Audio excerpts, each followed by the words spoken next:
40,000 रुपए के अंदर जो बेस्ट फोन हैं वो सब लेके हम आ चुके हैं भाई। अब मार्केट भाई पूरा चेंज हो चुका है। फ्लैगशिप वाली चीजें आधे प्राइस में मिल रही हैं। 140x जूम जो पहली बार आया है भाई इस वाले प्राइस पे। एंड क्या क्या चीजें देख के एक्चुअल फोन लेना सही रहेगा। लेकिन बेस्ट कौन सा है, कैमरा में, परफॉर्मेंस में, बैटरी में, सारी चीजों को भाई तोल भाव करके ऐसे बताना पड़ता है ताकि आपका पैसा 100% वसूल हो सके। इस वाली लिस्ट पे जितने भी फोन है सारे ही तगड़े, सारे फोन हमने टेस्ट कर रखे। किसके लिए भाई कौन सा स्मार्टफोन सही होगा वो सारा इस वाली वीडियो में आपको ब्रेक डाउन करके बताऊंगा। टाइम आ गया मेरे दोस्तों अपग्रेड करने का। सबसे पहले भाई Realme का GT7। GT मतलब भाई जो गेमिंग वाला होता है ना, कार रेसिंग वाला एक गेम वेम है, उससे काफी ज्यादा इंस्पायर्ड है। इसका एस्टन मार्टिन वाला वेरिएंट भी हमने टेस्ट करा था। बिल्ड वाइज भी भाई इसको वैसे ही बनाया है। साइड्स पूरी प्लास्टिक है बट दिखने में एकदम मेटल वाली वाइब आती है। IP69 की भी इसके अंदर प्रोटेक्शन ऐड कर रखी है और हाथ में पकड़ोगे तो एक हेफ्ट फील होता है जैसे आपने कुछ सॉलिड पकड़ रखा है हाथ में। और बैक में भी ग्राफीन यूज कर रखा है, प्लास्टिक ग्लास दोनों से थोड़ी सी डिफरेंट वाइब आती है। वेट 206 ग्राम का, डिस्प्ले पूरा फ्लैट है, 6.78 इंचेस का, 120 हर्ट्ज एमोलेड। और Realme ने मेंशन भी करा है कि इसके अंदर एक LTPO डिस्प्ले, बट ये वाला 60 हर्ट्ज अंदर नहीं जाता है। 1 हर्ट्ज से 120 हर्ट्ज वाले जो डिस्प्ले होते हैं वो नहीं है इसके अंदर। बट ब्राइटनेस काफी तेज है, 6000 निट्स की। और Realme ने भाई डिस्प्ले को भी थोड़ा सा चटकीला टाइप बनाने की कोशिश करी है। कलर थोड़ा सा पॉप मारते हैं और बेजल्स भी इसके अंदर कम करी है। 93% ऑलमोस्ट स्क्रीन है, पूरी स्क्रीन टू बॉडी रेशियो बोलते हैं हम थोड़ा टेक्निकल भाषा में। बट नेटफ्लिक्स सारी चीजें आप फुल क्वालिटी पे देख पाओगे, एंजॉय कर सकते हो। एंड ऑफ कोर्स गिर विर भी जाए तो ज्यादा चैलेंज नहीं आएगा। गोरिल्ला ग्लास 7i की प्रोटेक्शन इसके अंदर ऐड कर रखी है। परफॉर्मेंस के लिए इसके अंदर MediaTek का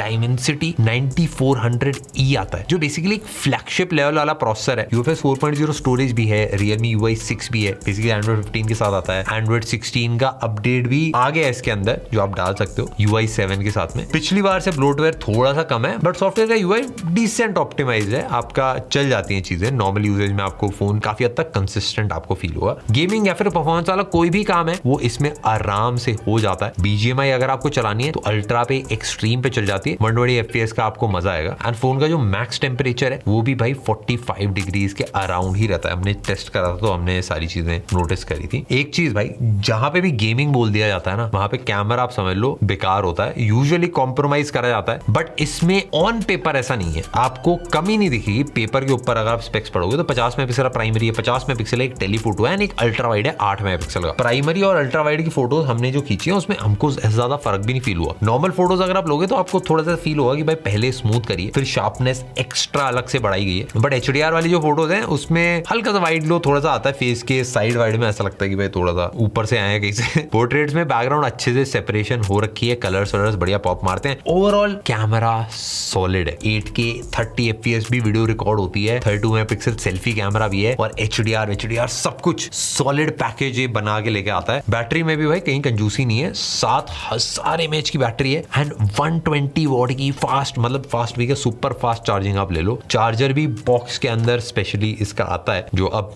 बताना पड़ता है भाई वीडियो के अंदर, क्योंकि अब तो महंगे हो गए हैं चार्जर भी। काफी तगड़ा कॉम्बिनेशन है भाई। 2 घंटे हमने गेम चलाई थी इसके ऊपर लगातार एंड बस 20% का ड्रॉप आया था। तो इजीली भाई फोन 2 दिन आपका चलेगा ही चलेगा अगर आप डिसेंट यूजेज भी करते हो। Android 16 के अपडेट के बाद में थोड़े लोगों ने क्लेम करा है कि बैटरी हल्का सा ज्यादा ड्रेन हो रही है इन कंपैरिजन टू जो प्रीवियस वाला आया था। सिंपल बताऊं तो प्रोज देखोगे आप, परफॉर्मेंस है, बैटरी है, डिस्प्ले है, स्ट्रॉन्ग पार्ट है, सारी चीजें। कॉन्स मतलब थोड़ी सी दिक्कतें जो है वो यही है कि भाई कैमरा ऑफ कोर्स थोड़ा सा बेटर होना चाहिए था। USB 2.0 ही आता है। अगर आप खरीदने जा रहे हो भाई 8+ 256GB वाला जो वेरिएंट है वो 36,999 रुपीज का बाय कर सकते हो। भाई नेक्स्ट आ गया मेरे दोस्त OnePlus का भाई 13R। ये OnePlus की जो काफी एस्टैब्लिश सीरीज है भाई नंबर वाली, उसी सीरीज का फ्लैगशिप वाली लीग का या बोल लो कि आ चुका है अपना R वाला जो वेरिएंट है। अभी OnePlus 15R भी रिसेंट लॉन्च हुआ है बट वो 50,000 के अराउंड तक का आता है। ऐसे में डिफरेंस कितना बड़ा है ये मैं आपको बताता हूँ भाई 13R में 15R में। और मेरे हिसाब से भाई 13R भी एक सॉलिड ऑप्शन होने वाला है। 1-2 रीजन उसके ये भी हैं कि अभी रिसेंटली भाई प्राइसेस बहुत ज्यादा बढ़ गए हैं सारे फोन्स के। 1-2 साल पुराने फोन है अभी भी सॉलिड है भाई और उनके प्राइस उससे भी ज्यादा सॉलिड आ जाते हैं। अभी भी अगर आप ऑन पेपर भाई स्पेसिफिकेशन देखोगे आपको प्रीमियम फील होंगे, एक फ्लैगशिप किलर वाली वाइब आएगी। मेटल की साइड्स हैं, OnePlus का OG अलर्ट स्लाइडर भी इसमें है, IP65 वाली प्रोटेक्शन भी है।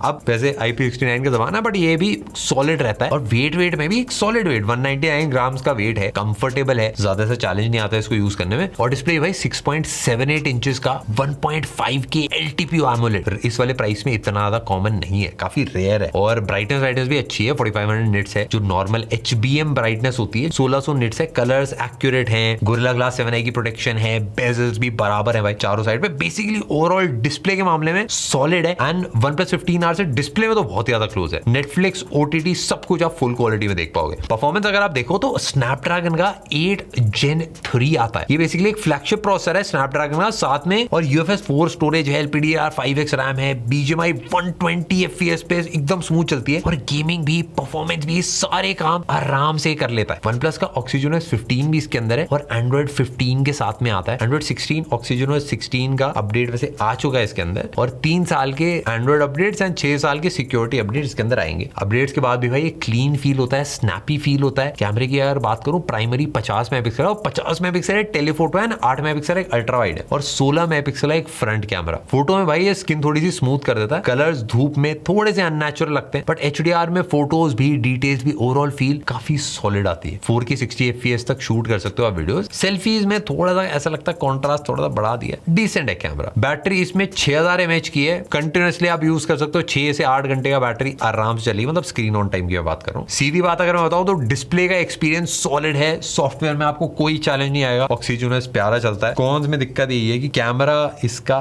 थोड़ा सा ऊपर नीचे हो सकता है। ओवरऑल सॉफ्टवेयर आपका तगड़ा, एक्सपीरियंस अच्छा मिलेगा। अगर आप OnePlus के 15R से कंपेयर करो जो लेटेस्ट वाला है, उससे सबसे बड़ा कॉम्प्रोमाइज आपको बैटरी में ही मिलता है। उसके अलावा बाकी सारी चीजों में थोड़ा थोड़ा अपग्रेड है, तो कॉम्प्रोमाइज अच्छा है क्योंकि पैसे में बहुत क्रेजी वैल्यू हो जाती है। Amazon से इसका 12+ 256GB वेरिएंट 41,999 का आप बाय कर सकते हो। नेक्स्ट है भाई Vivo का T4 Ultra। Vivo मेरे दोस्तों आपको पता है फेमस हुआ था अपने कैमरे के लिए, मूनलाइट सेल्फी आ गई थी, आपको याद होगा भाई। मोस्टली इन्हीं फोन्स ने भाई इसको पुश करा था एंड उनमें परफॉर्मेंस इतनी कुछ खास नहीं होती थी। अब इसी चीज को टैकल करके Vivo ने जो अपनी सीरीज लेके आई है, बेसिकली फ्लैगशिप किलर वाली वाइब के साथ ये पूरी सीरीज है और OnePlus और Realme के साथ ये नेक टू नेक कंपीट कर रहा है। उस एरिया में भाई विन करने की कोशिश भी करता है जहां पे दोनों फोन्स लैक करते हैं, वो है कैमरा। डिजाइन भी भाई इसका थोड़ा सा अलग सा है, लाइट के अगेंस्ट थोड़ा सा शाइन करता है। कुछ लोगों को भाई ये हो सकता है हल्का तो ओवर लगेगा, पकड़ने में भी काफी कंफर्टेबल सा है, बिल्ड काफी प्यारी सी है और पीछे दोनों साइड से अगर आप नोटिस करो तो कर्व है। बैक साइड में जो भी ग्लास है वो भी इस प्राइस पॉइंट पे काफी रेयर है। IP64 की प्रोटेक्शन है एंड ओवरऑल फोन एकदम प्रीमियम लगता है। डिस्प्ले में भी भाई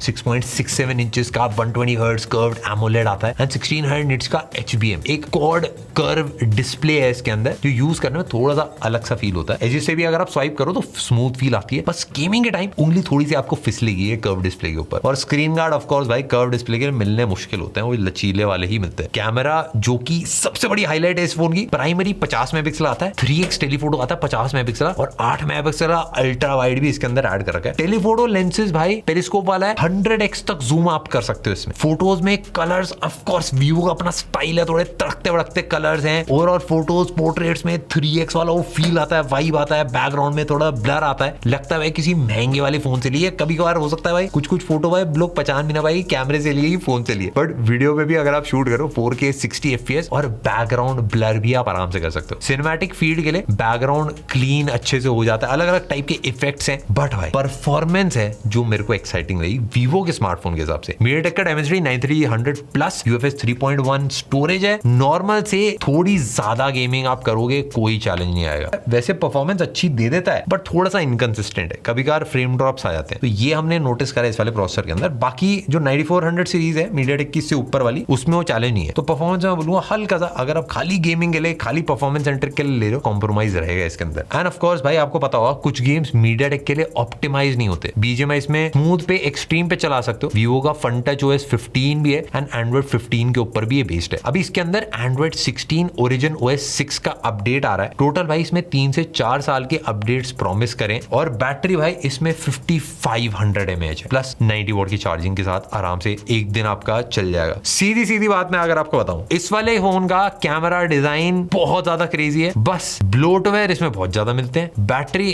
थोड़ी सी कम है और परफॉर्मेंस डिसेंट आपकी है। तो ओवरऑल एक बैलेंस फोन है, बट कैमरा की तरफ थोड़ा सा झुकाव अभी भी है, विच इज नाइस। Amazon से 8+ 256GB वाला वेरिएंट आप 35,999 का बाय कर सकते हो। सैमसंग का भाई S24 FE/NX, ये सैमसंग का फैन एडिशन सीरीज है एंड मैं एकदम ऑनेस्टली बताऊं काफी सारे लोग इसके खुद भी बहुत बड़े फैंस हैं। काफी कम प्राइस में फ्लैगशिप स्पेसिफिकेशंस लाके देता है, सॉलिड चीजों के साथ में थोड़े बहुत कॉम्प्रोमाइज रहते हैं, बट भाई ऑलमोस्ट सारे तगड़े फीचर्स मिल जाते हैं और अपडेट्स भी मिल जाते हैं। सैमसंग का पूरा OS भी आता है, डिजाइन भी आता है और सैमसंग के नॉर्मल फोन से काफी बड़ा अपग्रेड भी फील होता है। एग्जैक्टली भाई सैमसंग फ्लैगशिप फोन वाला ही पूरा डिजाइन है। ग्लास की बैक है, एल्यूमिनियम का फ्रेम है जो सॉलिड प्रीमियम वाइब देता है एंड इस रेंज में रेयर है। 214 ग्राम का इसका वेट है। गोरिल्ला ग्लास विक्टस प्लस का प्रोटेक्शन है आगे पीछे दोनों साइड पे। 6.7 इंचेस का full HD plus 120 hertz dynamic AMOLED display, 1900 nits की पीक ब्राइटनेस है। बेसिकली सैमसंग के डिस्प्ले वैसे ही सॉलिड होते हैं एंड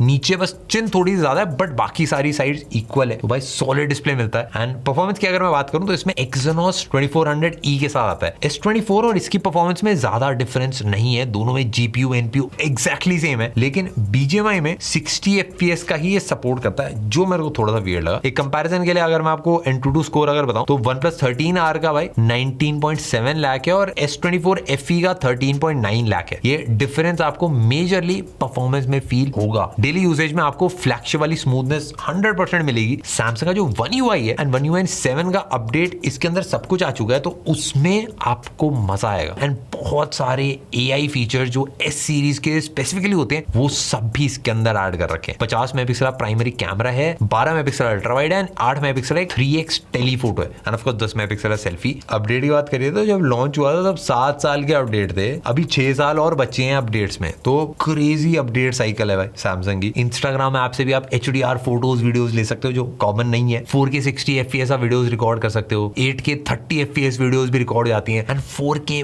120 FPS भी रिकॉर्ड होती है भाई वीडियोस। पोर्ट्रेट वीडियोस भी 4K 30 FPS तक आप आराम से बना सकते हो। कैमरा सॉलिड आपको मिलेगा। बस बैटरी जो है 4700 mAh की है एंड 25 वॉट की चार्जिंग है। एक दिन चल जाएगा 5-6 घंटे, बट स्क्रीन ऑन टाइम आपको थोड़ा सा बेसिक ही मिलेगा। एंड बैटरी एक ऐसी चीज है जो मतलब अब सिलिकॉन वाली बैटरी आने के बाद काफी क्रेजी हो गया, तो वो थोड़ा सा इसमें फीलिंग हुई मुझे मिस की। बट भाई सीधी बात बताऊं तो इसके प्रोज भाई, जो कैमरा है वो बहुत क्रेजी है, UI है, बिल्ड है, सारी एकदम फ्लैगशिप वाइब है। बस बैटरी और चार्जिंग स्पीड थोड़ी सी स्लो है। ओवरऑल भाई सैमसंग के 30,000 के नीचे वाले जो फोन होते हैं उसमें थोड़ा बहुत कहीं कॉम्प्रोमाइज देखने को मिलता है, बट ये पूरा फ्लैगशिप वाइब, फ्लैगशिप एक्सपीरियंस के साथ आता है। सॉलिड बाय होगा भाई, फ्लिपकार्ट पे भी मिल रहा है 39,999 रुपीज का। आप आराम से आंख बंद करके इसको ले सकते हो। आंख बंद करके पिन कोड गलत मत डाल देना कि मेरे घर पहुंच जाए।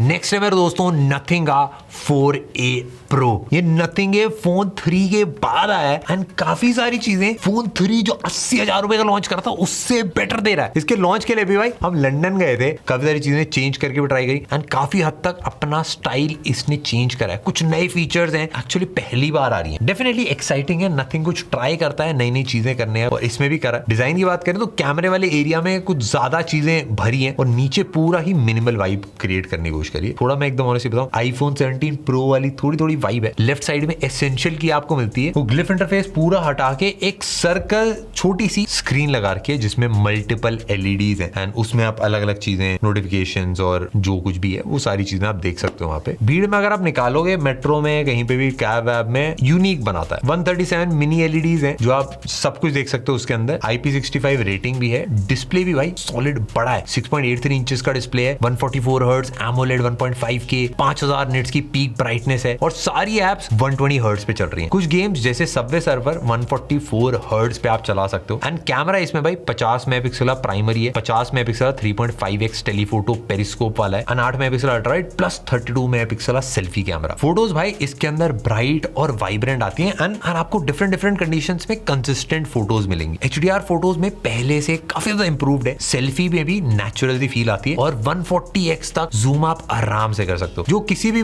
फोन से बहुत ज्यादा है। 140x इतना कुछ क्रेजी नहीं है क्योंकि 100x तक ही अच्छी फोटोज आती है, 40x तो बस थोड़ा स्ट्रेच कर रखा है। हो सकता है AI से कुछ जुगाड़ करके और क्रेजी कर दें। परफॉर्मेंस की अगर बात करूं, स्नैपड्रैगन 7 Gen 4 आ रहा है इसके अंदर, UFS 3.1 स्टोरेज है, LPDDR5X रैम है, BGMI आप चलाओगे 120 FPS पे चलती है और नथिंग का OS 4.1 आता है। 3 साल के एंड्रॉइड अपडेट्स और 4 साल के सिक्योरिटी अपडेट्स आपको इसके अंदर मिलेंगे। काफी ज्यादा फास्ट है, स्नैपी है, सॉलिड फील होता है इसका पूरा UI। नथिंग वाला सबको पसंद आता है और विडजेट्स, रिंगटोन्स, नोटिफिकेशन सारी चीजें आप कस्टमाइज कर सकते हो। जोमेटो, स्विगी के लाइव अपडेट्स भी दिखते हैं। बैटरी 5400 mAh है और 50 वॉट की चार्जिंग है एंड 7.5 वॉट की रिवर्स चार्जिंग भी इसके अंदर ऐड करके। अगर सिंपल मैं आपको बात बताऊं, डिजाइन बहुत ज्यादा यूनिक है, UI बहुत क्लीन है, प्यारा है, कैमरा पिछली बार से बहुत ज्यादा इंप्रूव्ड है, कीपेबल कैमरा है। बस थोड़ी बहुत चीजें मेरे को ऑफ लगेगी, बॉक्स में चार्जर ऐड कर दो तो बढ़िया रहता। और दिक्कत बस ये है कि बाकी सब चीजों में डिसेंट है, किसी में ऐसा बहुत क्रेजी नहीं है। डिजाइन और सॉफ्टवेयर जो है वो डेफिनेटली स्टैंड आउट है, काफी क्रेजी है, जिसको पसंद आएगा उसको बहुत मजा आएगा। एंड बाकी सारी चीजों में 8 on 10 वाला पूरा एक्सपीरियंस आपको मिलता है। जिसको अगर आप ट्राई करना चाहो तो आप फ्लिपकार्ट से बाय कर सकते हो। 8+ 128GB वाला वेरिएंट जो है वो 39,999 का आप खरीद सकते हो। भाई बेस्ट इन द सेगमेंट के अगर प्राइजेस देने हो अब भाई दे दिए जाए। डिस्प्ले में मेरे दोस्तों OnePlus 13R और Realme GT7 क्रेजी दोनों ये डिस्प्ले में बहुत प्यारे। कैमरे में भाई Vivo T4 Ultra, Samsung S24 FE दोनों में भाई आंख बंद करके ले लो। बैटरी में ऑफकोर्स Realme का GT7। सॉफ्टवेयर में ऑल्दो भाई नथिंग अच्छा है, बट किंग अभी भाई जो One UI में चीजें आ रही है उससे कंपेरिजन कुछ है ही नहीं भाई। S24 FE any day. और गेमिंग की बात आप लोगों को मैंने बता ही दिया भाई, OnePlus का 13R। ये वीडियोस मेरे दोस्तों हम इसलिए बनाते हैं ताकि आपके एक एक पैसे की कीमत आप तक पहुंच पाए। एंड आपका भाई जो भी आप पैसा लगाओ उससे प्यारा स्मार्टफोन है, उससे गेम खेलो, एंजॉय करो, मजे करो। एंड भाई हमारे नीचे कमेंट कर देना अगर आपको पसंद आई वीडियो। मिलते हैं next video. Bye bye, take care.